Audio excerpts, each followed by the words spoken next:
அகிலமெங்கும் உள்ள தமிழ் நேயர்கள் அனைவருக்கும் பரம்பரை ஜோதிடர் உங்கள் மனோ பாலாஜியின் அன்பான வணக்கம். கும்பராசியில் பிறந்த அன்பர்களுக்கு செவ்வாய் பகவானின் பெயர்ச்சி. இந்த பெயர்ச்சி 2026 ஜனவரி மாதம் 16ஆம் தேதி தை 2ஆம் தேதி இந்த பெயர்ச்சி ஏற்பட போகுதுங்க. இந்த பெயர்ச்சினால் உங்களுடைய ராசிக்கு எப்பேற்பட்ட ஒரு சாதகமான யோக பலன்கள், சிறப்பான ஒரு முன்னேற்றமான அம்சங்கள் ஏற்பட போகுது அப்படிங்கிறத பற்றி தாங்க இந்த பதிவில் இப்போ நம்ம பார்க்க போகிறோம்ங்க. ஃபஸ்ட் டைம் பார்க்குறவங்களா இருந்தீங்கன்னா சப்ஸ்கிரைப் பண்ணி பெல் பட்டன் அழுத்தி ஆல் ஆப்ஷன் கொடுங்க. கும்பம் காலபுருஷ தத்துவத்தில் 11ஆவதாக வரக்கூடிய லாபஸ்தான ராசி. அப்படின்னா தனம், செல்வாக்கு, முன்னேற்றம் எதிலையும் சாதிக்கக்கூடிய ஒரு திறமையான ராசி இந்த கும்பராசி. இந்த ராசியில் பிறந்த எப்பேற்பட்டவங்களாக இருந்தாலும் தன் உழைப்பால் சாதிக்கிறது மட்டும் இல்லாமல் தன்னுடைய உழைப்பால் சாதித்த ஒரு பலன் மற்றவங்களுக்கும் சேருங்கிற ஒரு அளவில் ஒரு நன்மைகள் ஏற்படுத்தக்கூடிய ஒரு நல்ல மனிதர்களாகத்தான் இருப்பாங்க இந்த கும்பராசி அன்பர்கள். அப்பேற்பட்ட உங்களுக்கு இந்த சமீப காலங்களாக ஒரு 5-5.5 வருஷமாக எடுத்துக்கிட்டோம்னா எவ்வளவு ஒரு கஷ்டங்கள் படக்கூடாதோ, எவ்வளவு ஒரு இழப்புகள் சந்திக்கக்கூடாதோ, யாராலே நம்ம ஒருத்தரை அன்பால் பாதிக்கப்படுற விஷயத்தில் இருந்து சம்பாரித்து அது இழக்கிற ஒரு சூழ்நிலை வரைக்குமே அனுபவிச்சிருப்பீங்க கஷ்டங்களை. இந்த கஷ்டங்களை பட்டிருந்தாலும் தீர்ந்ததா தீருமா அப்படிங்கிற எதிர்பார்ப்பு தான் உங்களுக்கு அதிகமாக இருக்குது. ஏன்னா இவ்வளவு சிரமங்கள் அனுபவிச்சிட்டோம், எப்போ தான் நமக்கு ஒரு தீர்வு கிடைக்கும், எப்போ தான் ஒரு முன்னேற்றம் கிடைக்கும், எப்போ தான் ஒரு சந்தோஷம் பிறக்கும். ஏன்னா யோசிச்சுட்டே இருப்பீங்க, எந்த ஒரு முடிவு எடுக்க முடியறதில்லை. முதலெல்லாம் நினச்சிங்கன்னா அந்த காரியத்தை சக்ஸஸ் பண்ணிடுவீங்க. அது ஒரு விஷயத்தை அன்னைக்கு முடிக்கலைன்னா அன்னைக்கு படுத்த தூக்கம் வராது. அதனால் போகணும்னா போகணும், இந்த வேலை செய்யணும்னா செய்யணும், ஒருத்தர் கொடுக்கணுனாலும் கொடுக்கணும், ஒருத்தர் வச்சு ஒரு வேலை செய்யணும்னாலும் செஞ்சுருவீங்க அப்படிங்கிற ஒரு வேகம் உங்கள்கிட்ட இருந்தது. ஆனால் இப்போது எது செய்யலாம்னாலும் பயமாக இருக்கும். அதாவது இந்த வேலையை தொட்டால் நஷ்டமாக லாபமா, ஏன்னா எல்லாமே ஃபெயிலர் ஆகுது. எல்லாத்த விட ஒரு மனசில் இந்த ஒரு 2 மாதத்துலேருந்து பார்த்தோம்னா, சமீபமாக இந்த 2 மாதத்துலேருந்து பார்த்தோம்னா பெரும் குழப்பங்கள், தன்னறியாமல் ஒரு பயம், ஒரு பிரச்சனை, அப்படியே சின்ன பிரச்சனையாக இருக்கும். அது பார்த்தா பெரிய அளவில் நம்மளை காயப்படுத்தியிருக்கும், கஷ்டப்பட்டுருக்கோம். எப்படி அதை தீர்க்கிறதுன்னு தெரியல, யாருக்கிட்ட சொல்கிறதுன்னு தெரியல, எந்த மாதிரி ஒரு முடிவு எடுக்கிறதுங்கிறது டிசைட் பண்ண முடியாத ஒரு தடுமாற்றமான ஒரு சூழ்நிலையெல்லாம் உண்டாகிருக்கும். ஆனால் இந்த சூழ்நிலையில் இருந்து உங்களை நீங்களே தெளிவுபடுத்தக்கூடிய ஒரு வாய்ப்பு தான் உங்களுடைய ராசிக்கு 3ஆம் அதிபதி 12ஆம் இடத்துல மறைவு ஸ்தானத்தில் உபஜயம், அதாவது அயனசைன போக சுகஸ்தானம் சொல்லக்கூடிய விரயஸ்தானத்தில், உங்களுடைய ராசிக்கு விரயஸ்தானத்தில் உச்சபலம் பெற போகிறார். அப்போது இது விபரீத ராஜயோகம். விபரீத ராஜ யோகங்கிறது எதை வச்சு சொல்கிறோம்னா, கெட்டவன் கெட்டிடில் கெட்டிடும் ராஜயோகம் ஆச்சுங்களா. தெளிவில்லாததுக்கு தெளிவு பிறக்கும், முடிவில்லாததற்கு முடிவு கிடைக்கும். எதிர்பார்த்து கொண்டு இருக்கக்கூடிய சில விஷயங்களை சாதுர்த்தியமாக நீங்கள் செய்து முடிப்பீங்க. அடுத்தவங்களுடைய பிரச்சனை மட்டும் இல்லை, தன்னுடைய பிரச்சனையான ஏற்கனவே நீங்கள் அடுத்தவங்களுக்கு தான் நல்லதை பண்ணிகிட்டு இருக்கிறீங்க. தீர்க்க முடியாத ஒரு பிரச்சனை இருந்தால் கூட நீங்கள் போனால் தீர்த்து வச்சுருவீங்க. அடுத்து உங்களுடைய பிரச்சனைகளுக்கு முதலாளாக நிற்கக்கூடியவங்க நீங்கள். 10 பேர் முடியல, நீங்கள் ஒத்தாளாக ஜெயிச்சுட்டு வந்துடுவீங்க, வழியை சொல்லுவீங்க.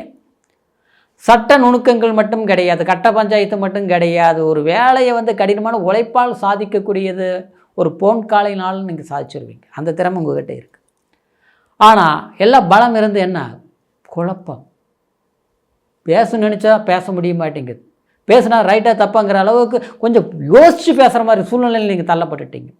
அடுத்து உங்களுக்கு பிரச்சனை தீர்த்து வைக்கிற நம்ம குடும்பத்தில் ஒரு பிரச்சனை எப்படி தீர்க்கிறது, புரியுங்களா? சரியாயிரும், கவலைப்படாதீங்க. இது ஜனவரி இந்த 26ஆம் தேதியிலிருந்து பிப்ரவரி 23ஆம் தேதி வரைக்கும், ஜனவரி 16லிருந்து பிப்ரவரி 23 வரைக்கும் விபரீத ராஜயோகம்.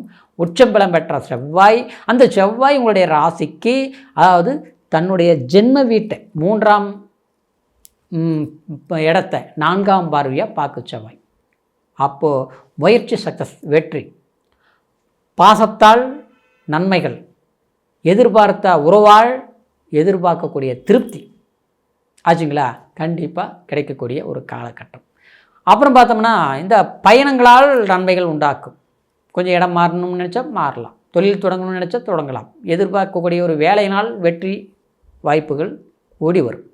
அரசியல் சாஸ்திரத்தில் இருக்கக்கூடியவங்களுக்கு கண்டிப்பாக பதவி, வெற்றி, வாய்ப்பு கிடைச்சதானே வெற்றி கிடைக்கும். வாய்ப்புகள் உங்களுக்கு கிடைக்கும், அந்த வாய்ப்பால் வெற்றி அடைவீங்க. சரிங்க. இன்னொரு பார்த்தோம்னா அரசாங்க துறையில் வேலை செய்கிறவங்களுக்கு டென்ஷன்கள், மன உளைச்சல்கள் இருக்கக்கூடியது கண்டிப்பாக குறையும். ப்ரொமோஷன் கிடைக்கும். ட்ரான்ஸ்ஃபரே எதிர்பார்க்கக்கூடிய வாய்ப்புகள் சாதகமாக முடியும். நண்பர்களால் பாதிக்கப்பட்டிருப்பீங்க. கூட்டு தொழில் செஞ்சு விரயங்கள் அனுபவிச்சிருப்பீங்க. இல்லை நான் தனியார் தொழிலில் வேலை செஞ்சிட்ருக்கிறேன், கூட கீழே இருந்தவங்களால இடைஞ்சல் சந்திச்சிருப்பீங்க. அதிலிருந்து மீண்டு வந்துடுவீங்க. உங்களை மோசம் செய்யணும், காயப்படுத்தணும் நினச்சி கஷ்டப்படுத்தணும் உங்களுக்கு முன்னால் வாழ்ந்து காட்டுவீங்க. நிச்சயமாக ஜெயிச்சு காட்டுவீங்க, மாற்றமே கிடையாது. வண்டி, வாகனம், இயந்திரம், ரத சம்மந்தப்பட்ட தொழில் செய்து கொண்டிருக்கக்கூடிய கும்பராசி அன்பர்களுக்கு கடந்த காலத்தில் ஏற்பட்ட பணிச்சுமை மட்டும் இல்லாமல் விரயங்கள் அதிகமாக சந்திச்சிருப்பீங்க, நஷ்டங்களை சந்திச்சிருப்பீங்க. அதெல்லாமே அந்த நஷ்டங்கள் குறையும்னா இனிமேல் இருக்காது. படிப்படியாக சில கடன்கள் வாங்கியிருந்தாலும் அந்த கடன்களை கட்டுவீங்க. சில இடங்களில் சில எதிர்பார்ப்புகள் இருக்கும், பண வரவு சார்ந்த விஷயங்கள் தள்ளி போயிட்டுருக்கும். கைக்கு வருமா, இன்றைக்கி வருமா, நாளைக்கு வருமா, இன்று போய் நாளை வாங்குற மாதிரி போயிட்டுருக்குதே, வருத்தமாக இருக்குதே அப்படின்லாம் கஷ்டப்பட்டுட்டு இருந்தீங்க பார்த்தீங்களா. அது வராத பணமே கூட இந்த நேரத்தில் வரக்கூடிய ஒரு வாய்ப்புகள் உண்டாக்கும் இந்த செவ்வாயுடைய பயிற்சி. ஏன்னா இது விபரீத ராஜயோகம்னு சொல்லலாம். உச்சபலம் அடையக்கூடிய செவ்வாய், சுப விரயங்கள் பண்ணுவீங்க, வீடு கட்டக்கூடிய யோகம், திருமணம் செய்யக்கூடிய வாய்ப்புகள். இது வரைக்குமே எத்தனையோ இடத்துல பார்த்தோம், திருமணமாக வேண்டிய பொறுத்து பாக்கியங்கள் சரியாக இருந்தாலும் ஏதோ ஒரு தடைகள் ஏற்பட்டு இருக்குது. ஆனால் அது சரியாக அமையலை. ஆனால் கை கட்டி வாய் கெட்டில் அமைய வேண்டிய நேரத்தில் கடைசியில் திருமணம் நின்று போச்சு. இந்த மாதிரி பிரச்சனைகள் எல்லாம் இனிமேல் இருக்காது. எதிர்பார்க்காத அளவுக்கு திருப்திகரமான வாய்ப்புகள், திருமணம், சுப பாக்கியங்கள் நடக்கும். சரிங்களா. அப்புறம் வீடு கட்டணும்னு நினச்சிங்கன்னா ஏற்கனவே கட்டி பாதியில் நின்று போச்சு, பண்ண முடியல, எப்போ தான் முடியும்னு தெரியல, நமக்கு பின்னால் ஆரம்பித்தவங்க கூட செஞ்சு முடிச்சுட்டாங்க அப்படிங்கிற கவலையெல்லாம் மறந்து புதுசாக ஆரம்பிங்க, அந்த வேலையை தொடங்குங்க, கண்டிப்பாக பண்ணி முடிப்பீங்க.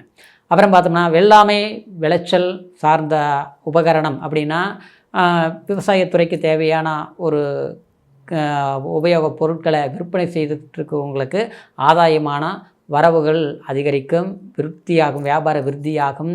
அதே மாதிரி விவசாயத்துறையில் இருக்கக்கூடியவங்களுக்கு சில சக்ஸஸான வாய்ப்புகள் பெருகெடுத்து ஒரு முன்னேற்றமான லாபகரணங்கள் அதிகம் வரும். ரியல் எஸ்டேட் வரைக்கும் நல்லாயிருக்கும். சரிங்களா. அப்புறம் கும்பராசியில் பிறந்தவங்க மெடிக்கல் சார்ந்த விஷயத்தில் இருக்கிறவங்களுக்கு மட்டும் கண்டிப்பாக கொஞ்சம் இடம் மாற்றங்கள் பண்ண வேண்டிய சூழ்நிலைகள் உண்டாக்கும். அதனால் கொஞ்சம் உங்களுக்கு அமோகமான நன்மையை தான் உண்டாக்கும். சரிங்களா. மெயின் பயணங்கள் கொஞ்சம் குறைச்சிக்கணும். கும்பராசியாக இருக்கிறது பயணங்கள் குறைச்சிக்கணும். அப்புறம் வெளியூர் வெளி பிரயாணங்கள் போகணும்னு நினைக்கிறவங்க கண்டிப்பாக இந்த காலகட்டத்தில் போயிட்டு வர்றது நல்லதாக இருக்கும். அடுத்தது பார்த்தோம்னா கூட்டு தொழில், கூட்டாளினால் ஜாமீன் கையெழுத்து போடுறது, அடுத்தவங்களுக்கு உபதேசம் செய்கிறது, இதெல்லாம் வேண்டாங்க. முருகருடைய அதாவது இறைவன் கோயிலுக்கு போய், அதாவது தெய்வாம்சம் செவ்வாய்க்கிழமை நாளில் இறைவன் வழிபாடு தொடர்ந்து ஒரு 7 வாரத்துக்கு அல்லது ஒரு 3 வாரத்துக்கு, இல்லை முடியலன்னா ஒரு முறையாக போயிட்டு வாங்க. கண்டிப்பாக இந்த செவ்வாய் பயிற்சி உங்களுக்கு அற்புதமான வளர்ச்சியை கொடுக்குங்கிறதுல எந்த ஒரு மாற்று கருத்து கிடையாது. சரிங்களா. முன்னேற்றங்கிறது நிச்சயமாக உண்டு. ஆனால் இந்த பலன்கள் நான் சொன்னது அனைத்தும் கோச்சார அடிப்படையில் உங்களுடைய ராசி மதிங்கிற ஸ்தான பலத்தில் பலன்களை சொல்லியிருக்கிறோம். ஆனால் விதிங்கிறது லக்னம், திசா புத்தி, அந்தரம், சூட்சுமம், இப்படி பிறப்பு ஜனன ஜாதகத்தில் தான் முழுமையான உங்களுடைய யோகங்கள் என்ன, உங்களுடைய எதிர்கால வசதி வாய்ப்புகள் மட்டும் இல்லாமல் சந்தோஷம் மகிழ்ச்சி வரைக்கும் எப்படி இருக்கும், நிலைத்திருக்கும், எந்த மாதிரி கிடைக்கும், எதிர்பார்க்கக்கூடிய சில விஷயங்கள் அப்படிங்கிறது முழுமையான பலன்கள் உங்களுடைய பிறப்பு ஜனன ஜாதகத்தை நம்ம முழுமையாக தெரிஞ்சுக்க முடியுங்கிறதுனால உங்களுடைய பிறவி ஜாதகத்தை ஒரு முறை நீங்கள் பார்த்துக்குங்க. இது வரைக்கும் பார்க்காமல் இருந்து நம்மகிட்ட பார்க்கணும்னு நீங்கள் விரும்புனீங்கன்னா கீழே இருக்கிற நம்பருக்கு ஃபோன் பண்ணி உங்களுடைய date of birth, time, place 3ஐயும் தெரியப்படுத்தி உங்களுடைய நேரத்தை தெளிவுபடுத்த உங்களுடைய பிறப்பு ஜாதகத்தை ஒரு முறை தெளிவாக கேட்டு தெரிஞ்சுக்கோங்க. சரிங்களா? தெரிஞ்சுக்கிட்டு புதிய முயற்சிகள் எடுங்க. அற்புதமான அமோகமான வளர்ச்சி இருக்கும் நிச்சயமாக. கும்பராசி அன்பர்கள் உள்ளத்தாலையும் அதே மாதிரி அடுத்தவங்களுக்கு உதவி செய்கிறதுலையும் இறைவன் பக்தினாலையும் நல்ல ஒழுக்கத்தாலையும் எல்லாமே கொடுத்துருக்கு. ஆனால் சில கஷ்டங்கள் சில வாய்ப்புகள் எல்லாமே நமக்கு வரக்கூடியதெல்லாம் தடுக்கப்படுது. ஆனால் அந்த தடுக்கக்கூடிய சூழ்நிலைகள் மாறக்கூடிய ஒரு சந்தர்ப்பந்தான் இந்த செவ்வாய் பகவானுடைய பெயர்ச்சி. இதிலிருந்து உங்களுடைய வாழ்க்கை நிச்சயம் முன்னேற்றம் இருக்கும். கவலையப்படாதீங்க. சரிங்களா? மீண்டும் அடுத்த பதிவில் சந்திக்கலாம். நன்றி, வணக்கம்.